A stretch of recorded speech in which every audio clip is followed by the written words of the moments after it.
Ways to experience Guam via KUAM News, giving you what you want, when you want, and how you want it. From smart devices, Alexa, what's in the news? Here's your flash briefing. Over the web, on mobile, on streaming platforms, with immersive, interactive formats, and via social media where it's more than just content, it's conversation. More ways to keep you informed and entertained whenever you want it, wherever you are, on whatever device you're using. Start your day the KUAM way with our new streaming shows on Facebook Live each weekday. Here's your starting lineup. Mondays will give you a glimpse into our morning meetings with the KUAM News team. Tuesdays, join our group chat with Chris Barnett. Wednesdays, it's crime time with the island's law enforcers. Thursdays, get the latest info with Dave Delgado, who's in the zone. And Fridays, we get Fit AF, fitness and fun. And the best part, all our shows are completely interactive, so you're directly part of the conversation. Join us Monday through Friday starting at 9 a.m. Start your day the KUAM way. Want to connect with what's going on at home? Check out the KUAM Podcast Network. From entertainment, culture, news, food, current events, and interesting people, listen to us anytime and anywhere. Look for our feed and subscribe in your favorite podcast service, including iTunes, Apple Podcasts, and SoundCloud. So subscribe and be constantly connected to the KUAM Podcast Network today. Join us in saluting those making strides and serving in our armed forces every Tuesday on the KUAM News Instagram account. These weekly posts round up profiles of Guamanians receiving accolades in the armed forces, those stationed on Guam making a difference in our community, and veterans being recognized for their service. Presented by Future Smiles Orthodontics. Build a brighter future with a brighter smile. KUAM News Headlines is presented by Calvo's Insurance, serving Guam for 80 years. Matson and the Adahi Tano Program. Cars Plus. Visit us today during Ram Truck Month. IP&E Fueling Excellence. McDonald's of Guam, I'm Loving It, and King's Restaurant, located in Tamuning and Dededo. Always open, always local.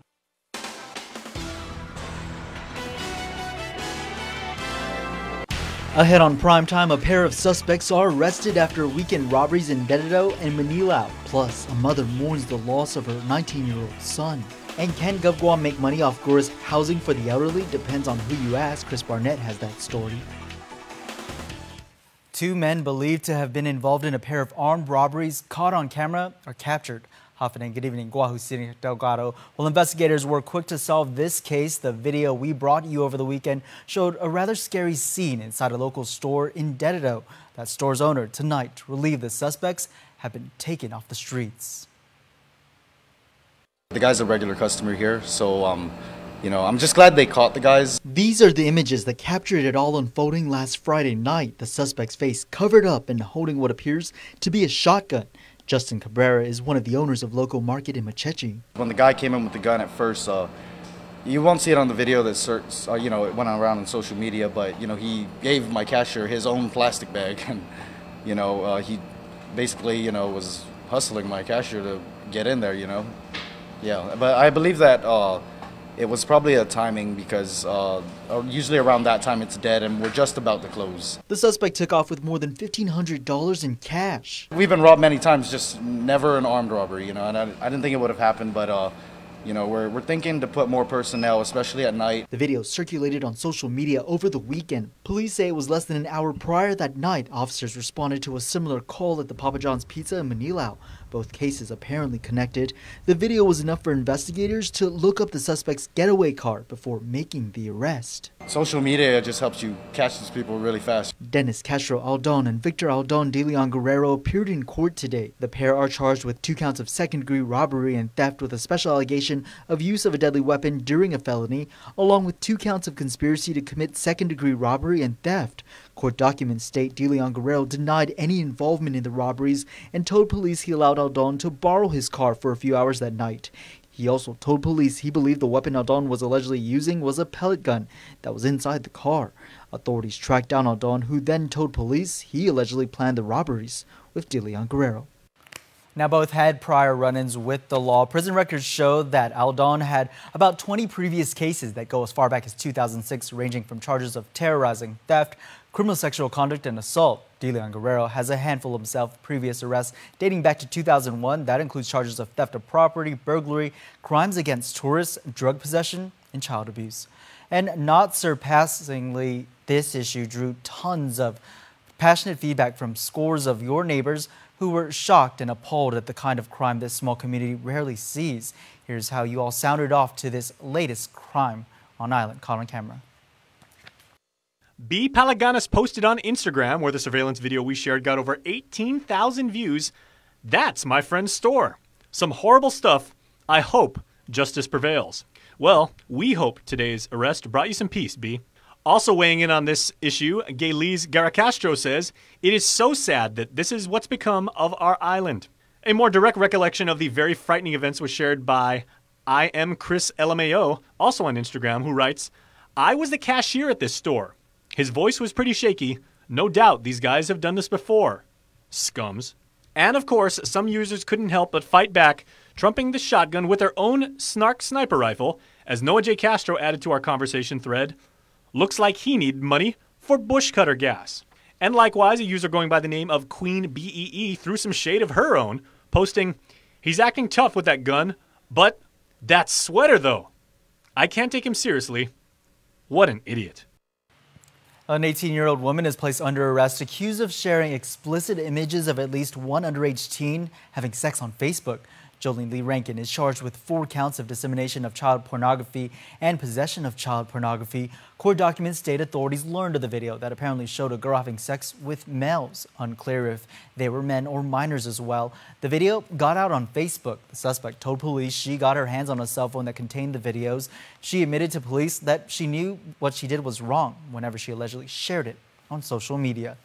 A driver pulled over for speeding is placed under arrest accused of having drugs and a stolen gun. And get this, the car was apparently stolen as well.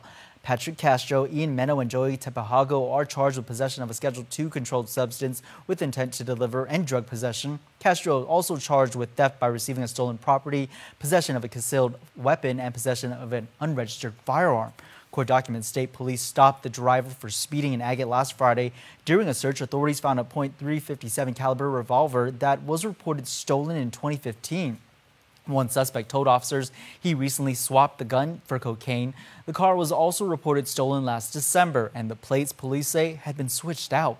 Investigators also found plastic straws with meth, a glass pipe, and digital scales, to name a few.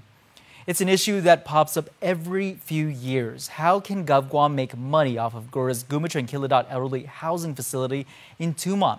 Now, just a month into the new administration, the issue is back in the limelight. But does the governor support the move to kick out Manumku staying down there? Well, that depends on who you ask. Chris Barnett has more.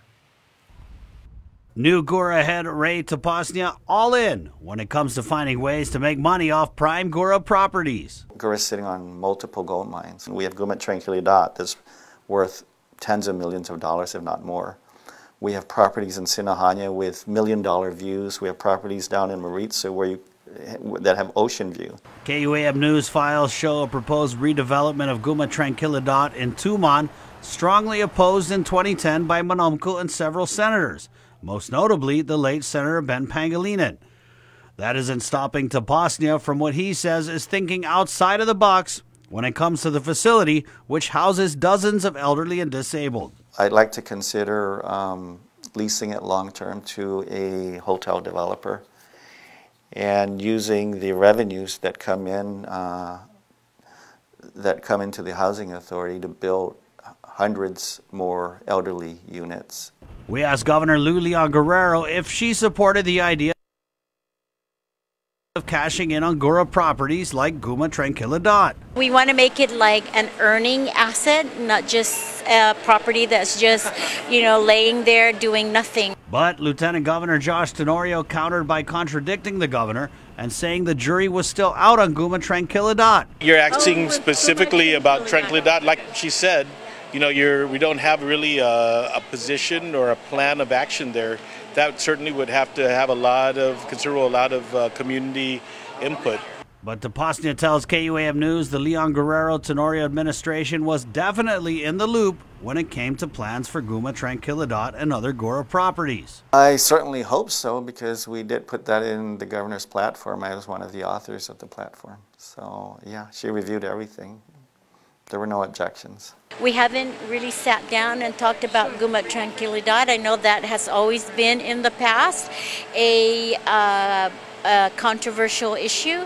While the administration appears to be unclear about exactly where it stands on this issue, Tapasnia, meanwhile, says Gora can build public housing anywhere else. We asked Tapasnia what Guma Tranquilidad and Gora residents may think of the agency saying the best use plan for prime properties involves Gora clients getting kicked out. The folks that live there? Yeah. Well, you know, they're probably not going to be very happy. But for Guam's News Network, Chris Barnett reports.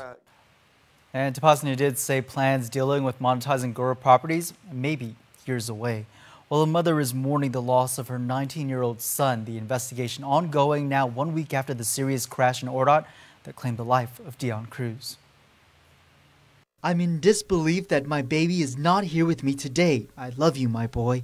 Heartbreaking words from Barbara Kidichai, who lost her grandson Dion just last week. The 19-year-old died a few days following a serious crash on Route 4 in Ordot. I'd like to hug him again. I'd like to, just tell him I miss him and I love him. His mother, Charmaine Cruz, recalls the day of the crash. He's 19, and you see that picture? That's the picture he took. That's right before he left. That's the picture he took at DJ's house. They were in Talafofo. They were working on vehicles. They were working on cars. And that was his day off from work. So he went up there and he was working with DJ. He was gonna come home because he had a baseball game in Teton. He's gonna come here and he's gonna get his glove and he was gonna get ready and go to his baseball game. He was just coming here. On his way to the family's home in Sinahanya, Charmaine instead getting an unexpected call from her son. Dion calls me, and then he tells me, Mom, I've been in an accident and I'm lucky I was here. And he tells me, Mom, I've been in an accident. I don't know if I thought he was joking, because he likes to joke. He's the one that made the call. He called me. He said, Mom, I've been in an accident. And I said, Dion, are you joking or what? And then he said, I said, are you hurt? And then right when he told me he cannot feel his legs, I already knew it was serious. And then I left. She rushed to the crash site. I saw the other car. I saw the ambulance. I saw the tow trucks. And then I saw my son still in that truck. When he hit that concrete, he's still in that truck because he couldn't get out, because he couldn't move. The next few days would be tough for Dion and his family. He suffered from a broken femur. His mother saying at least 2 days had passed before he was taken in for surgery. But Charmaine, unaware, that would be her boy's final moments. I was just telling him that he was just going to be okay, and I'm so excited, and I cannot wait. And then he gave me a high five. Gave me a high five, and he told me not to worry. The family, now grieving, is remembering the sweet, loving man that would always keep the crowd around him laughing. And Mom's biggest memory? It's the relationship that I had with him. Because, like everyone would say, oh, you guys are like brothers and sisters. Because we just had that relationship. Our condolences to the family. Rosaries are being said nightly at the family's home in Sinahanya on Manzanita Court. His funeral is planned for February 20th at St. Jude Church. We'll be right back. There are more ways to experience Guam via KUAM News, giving you what you want, when you want, and how you want it. From smart devices, Alexa, what's in the news? Here's your flash briefing. Over the web, on mobile, on streaming platforms, with immersive, interactive formats, and via social media where it's more than just content, it's conversation. More ways to keep you informed and entertained whenever you want it, wherever you are, on whatever device you're using. We value relationships because when we commit, I love you guys until you're 80, until you're 90, until you're 100, forever. We are in it for the long run, so you can enjoy the moments that matter. Because when we commit to relationships, we never stop caring. Calvo's Select Care, health care that is always there for you. You can make each connection count with IT&E Prepaid. Talk, text, and share with the best price daily plans and rates. Stay in touch with loved ones, whether they're in Tumon, Garapan, San Jose, or even San Paulo, on the widest network in the Marianas. And reach out to friends and followers all over the world with the fastest, most reliable 4G LTE data. IT&E, explore your world.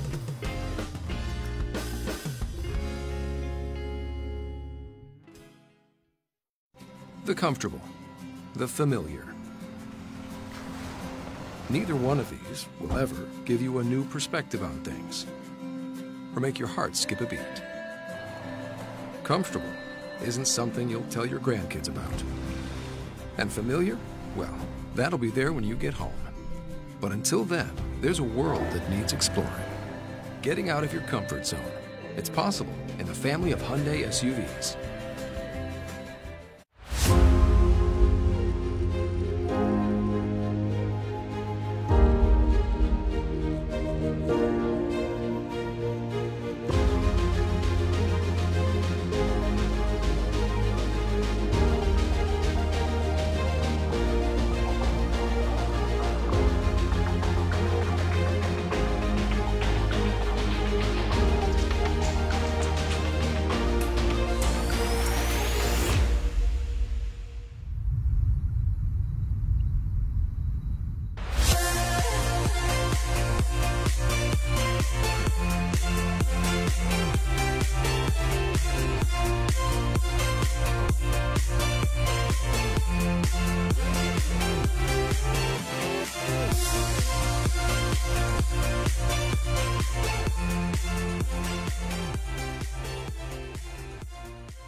Welcome back. Well, if the Guam Memorial Hospital needs money, it's going to get it. That was the pledge by Governor Lulian Guerrero during a meeting with GMH employees today.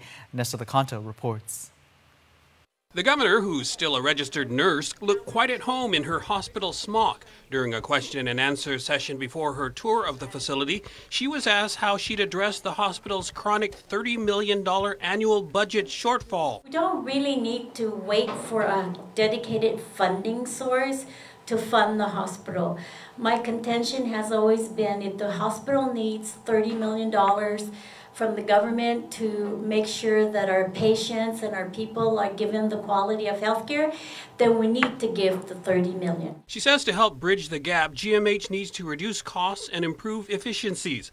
Last week, the Centers for Medicaid and Medicare approved a long overdue adjustment to the GMH base rate that will mean an additional $6 million a year. But the governor plans to make up the rest of it through increased tax collections. We're looking at providing automation and technology to the Department of Revenue and Tax so that they can collect the monies right away. The governor also listened to a long stream of employee concerns.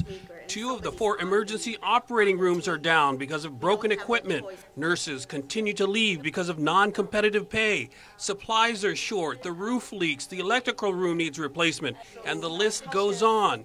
Then there's some $61 million in federal money that requires the hospital to come up with matching funds. We could lose it by the end of September, I think, of 2019. And when I go to DC next week, that's one of the things that we'll be asking if we can get an extension. I know the other states are also asking for an extension in their expanded Medicaid program. For Guam's News Network, I'm Nestor Lecanto. Well, there's a proposal to authorize Guam Customs to search for drugs on U.S. Postal Service premises. The resolution by Senator Jim Espadon was co-sponsored by a bipartisan group of 8 other lawmakers. It asked Congressman Mike San Nicolas to work with the USPS on a memorandum of understanding that allows local CQA officers to inspect parcels arriving from the mainland. San Nicolas has since deferred the matter. So Moylan is planning to work with the administration on this. Now, the CNMI already has such an MOU in place. A news release from Moylan says DEA statistics show that the majority of meth shipped to Guam comes from the U.S. mainland, primarily from California and Washington through the postal packages. He says Customs inspects imported cargo and parcels from all points of entry, but has only limited authority on those facilities. Well, don't let other people tell your stories. Tell your story. Author and former journalist Inara Verzemniks will lead the Humanities Guahan series I Come From Here, portraying place, community, and history. A 2007 Pulitzer Prize finalist, she will be the 39th speaker in the UOG Presidential Lecture Series tomorrow. The title of her lecture, The Many Words for Home. I'm very, very grateful to Humanities Guahan for having me and being able to have the opportunity to not just talk about my work and not just read from my book, but to be able to have a chance to help people here connect and find words for their own stories of home. There's always this sense that perhaps other people are writing about you, are imposing a narrative upon you. And there's something very profound about that moment when you are able to reclaim and recenter your own story. The lecture is free and open to the public. Inara will speak on Tuesday, February 12th at the UOG Humanities and Social Sciences Lecture Hall at 6 p.m. During her stage, she will also lead a series of hands-on workshops for high school, college, and aspiring or seasoned journalists. You can visit our website to find out more. Now to regional headlines, here's KSPN 2 News. Half a day, Guam. Here's what's making news in the CNMI. We're grateful for the participation of this group who came and who stayed until that last eligible roof was replaced. It's been a little over 3 months since Super Typhoon U2 hit the CNMI, and workers for the Temporary Emergency Tent and Roofing Installation Support Program have been here since day one. Local community has been great, very supportive of us. We've been working with the local mayor's office. We got that list together with them. We had to go out, assess all the houses that we could be able to execute.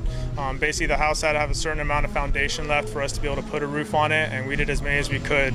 190 roofs on Tinian were replaced with temporary roofing, giving residents a chance to get back into their homes. So I came shortly after NMCB1 got on the ground, and so we set up our own tent camp because that was pretty much the only power and only location to stay. So we've set up our own tent camp and even set up our own water supply.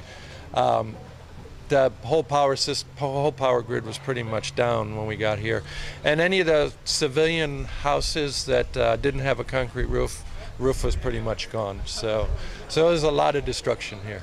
Even though the Department of Defense will not be here any longer, there are future plans in the works. There are future plans to work on Tinian. We have UCT, which is underwater construction team. They'll be coming out in next year to do some port repair. And then we're looking at bringing NMCBs out here in the future to do some other work too. That's still in the future, but we're looking at doing some exercise type work here. Lieutenant Governor Palacios says the next step is more permanent fixtures throughout the island of Tinian. CB's, the Tetris program is basically temporary housing as we recover. But we look forward to working with the federal partners and the people of Tinian to put a sense of permanence to the residences, the houses, and the homes on a long-term basis, full recovery. And that's what we're going to be focused on. Watch these top stories and more at saipantv.com. For KSPN2, I'm Adriana Cotero. Well, a fresh cut just in time for Valentine's Day. Jervy Barbershop and Beauty Salon volunteered their Monday at St. Dominic's Senior Care Center. The shop's owner, Ricky Pascual, started cutting hair near Gigo Palas in 2011. Now Pascual and his co-workers give back to the community. We're going to share our blessing, especially for this coming Valentine's Day, so we can give them, happiness. They are the reason, why we work. We don't just work for money, we work for helping others too. It really fills our heart, like blessing other people. We really feel appreciated. Yeah, because this Jervy's Barbershop looks forward to planning future free cuts for the island's Manamku. World Sports is coming up next, but first, here's a look at your island weather.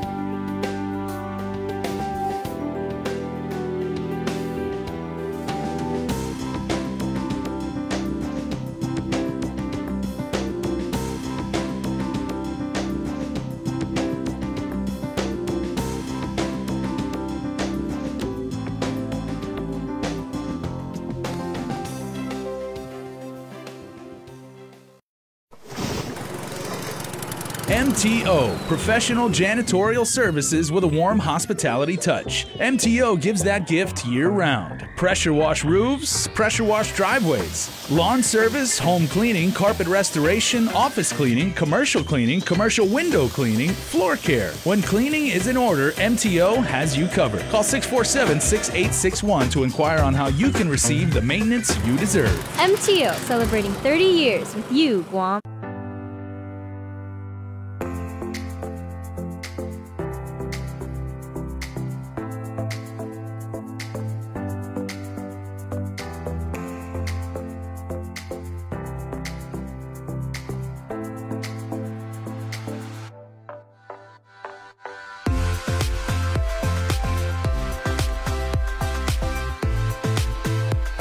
Make every day a plus.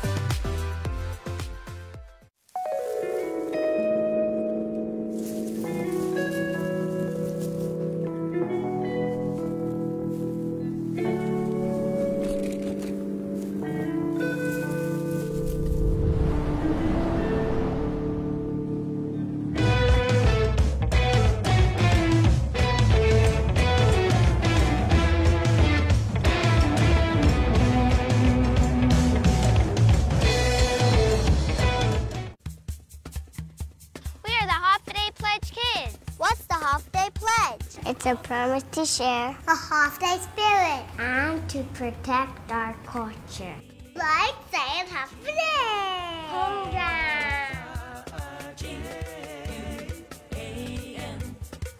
It also means promising to keep our island clean. Like cleaning up the beach? That sounds so easy. It is. Anyone can sign up, even kids just like us. How do kids sign up? It's easy. Moms and dads call the Guam Visitors Bureau and sign your kid up to take the pen. All kids get certificates, bags, and can enjoy cultural activities at the signing ceremony. We are half-a-day pledge kids, and you can be too. KUAM Sports is presented by Triple J.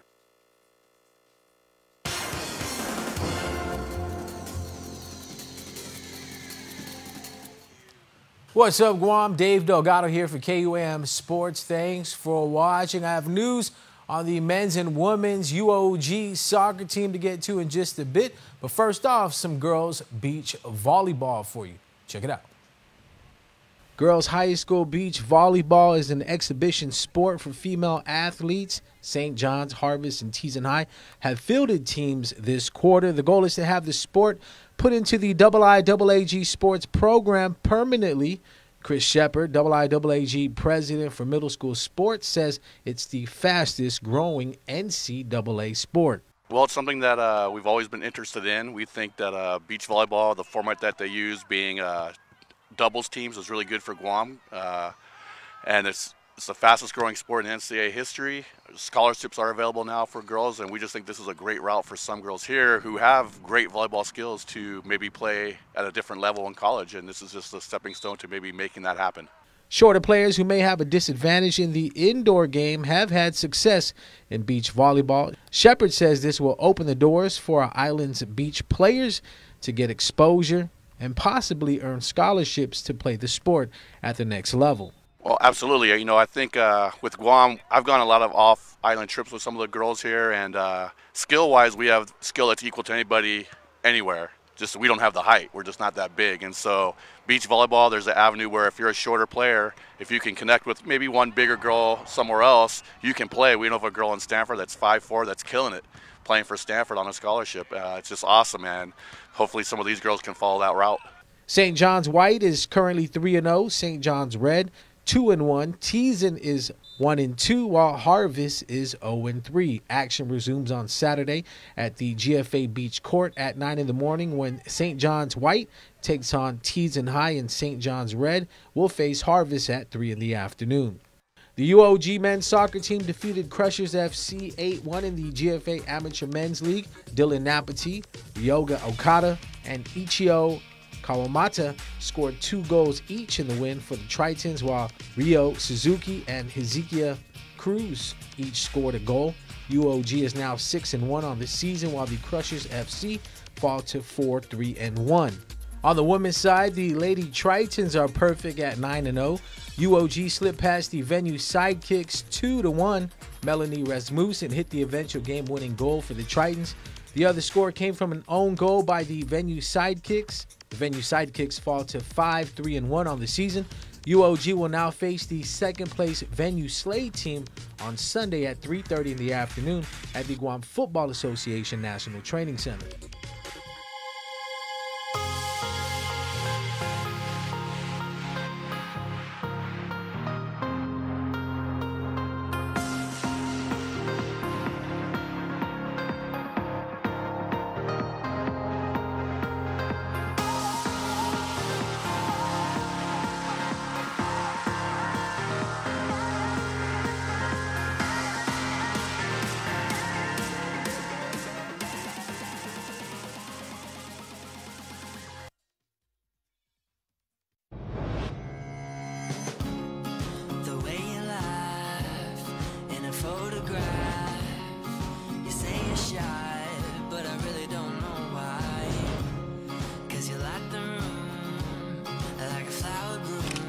Don't start till you get here. It don't feel right unless you're near it. I wanna be where you are. So I kiss your tail of a shooting star. 'Cause you make the moment. Oh, you make the moment.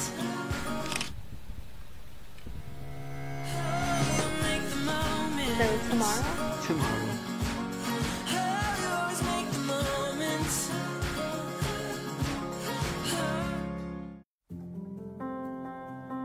Matson is in this community. We've been in this community for decades. We're gonna be in this community for decades to come.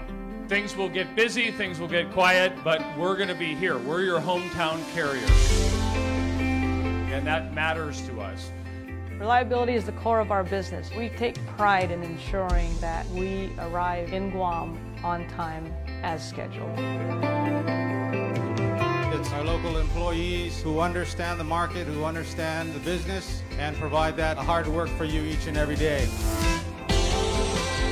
When we hold ourselves to high standards, our customers also hold us to high standards. We establish good business relationships that turn into friendships. That's why it's so important to be here and be trusted by your customers. We want you to trust Matson like your friend, like your family.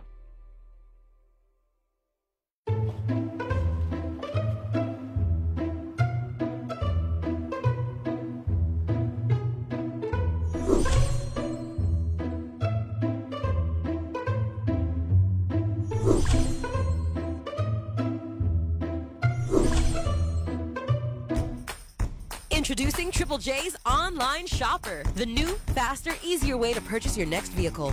Explore hundreds of new and used vehicles in full 360-degree view. Get pre-approved instantly from the comfort of your home or office. Personalize your own finance terms and get top market value on your trade-in in just a few quick, easy steps. Buy with confidence from start to signature, and we'll even go the extra mile to deliver your vehicle to your home or office. Have a question? Our sales team is just a chat away for instant assistance. Click, pick, drive. Complete the entire car buying process with Triple J's Online Shopper and purchase your next vehicle at triplejguam.com today. Can I just get it right back?